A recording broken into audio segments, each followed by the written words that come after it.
Tia Momento Psicopedagogia. TOD, transtorno opositivo desafiador.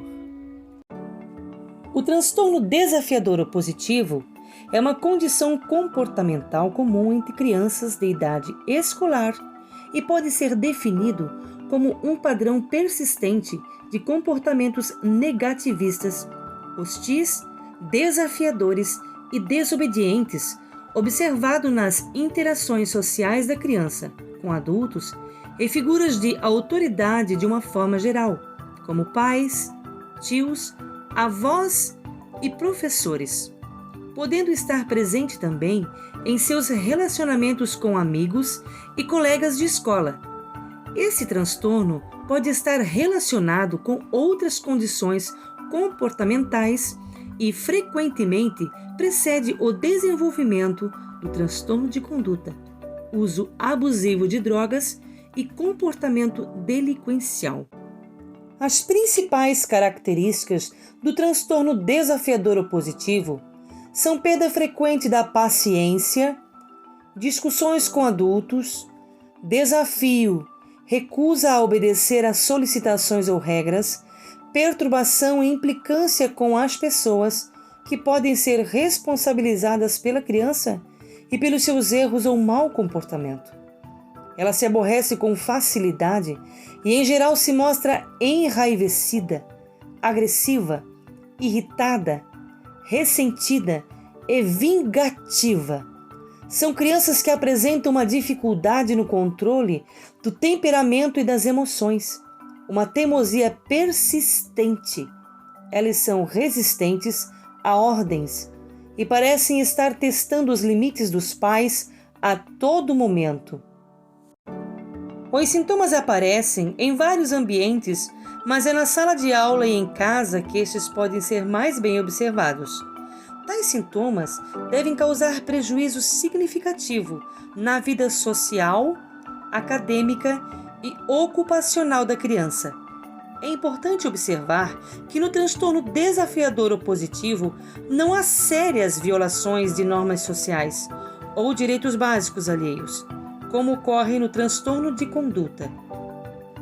Estudos americanos atribuem este diagnóstico em cerca de 10% das crianças em idade escolar, sendo 2 vezes mais frequente entre meninos.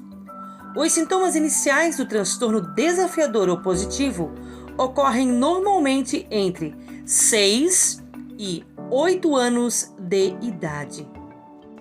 Com frequência, essas crianças e adolescentes têm baixa autoestima e baixa tolerância a frustrações, humor deprimido, ataques de raiva e poucos amigos, pois costumam ser rejeitados pelos colegas por causa de seu comportamento impulsivo, opositor e de desafio às regras sociais do grupo.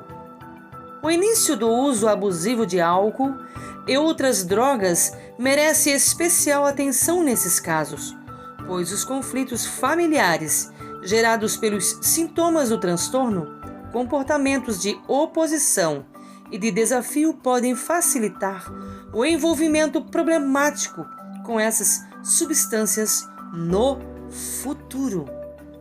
É muito importante ressaltar que o transtorno desafiador opositivo é muito mais do que aquela birra ou desafio típico de uma criança, que seria, na verdade, uma simples reação contextual de oposição. Por exemplo, quando a criança deseja um sorvete e não é atendida pela mãe. Devemos entender também que um comportamento opositivo temporário é comum, fazendo parte do desenvolvimento normal da criança, tendo inclusive um aumento natural durante a adolescência. No transtorno desafiador opositivo, nos deparamos com crianças que apresentam sintomas severos, provocando graves prejuízos em sua vida acadêmica e social, e interferindo muito no relacionamento com membros da família.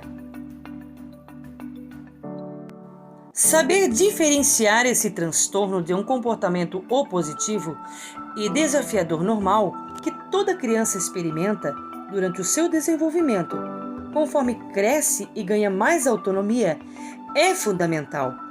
Por exemplo, entre nós, seres humanos, quando nascemos, ganhamos um kit de sobrevivência, nosso cérebro.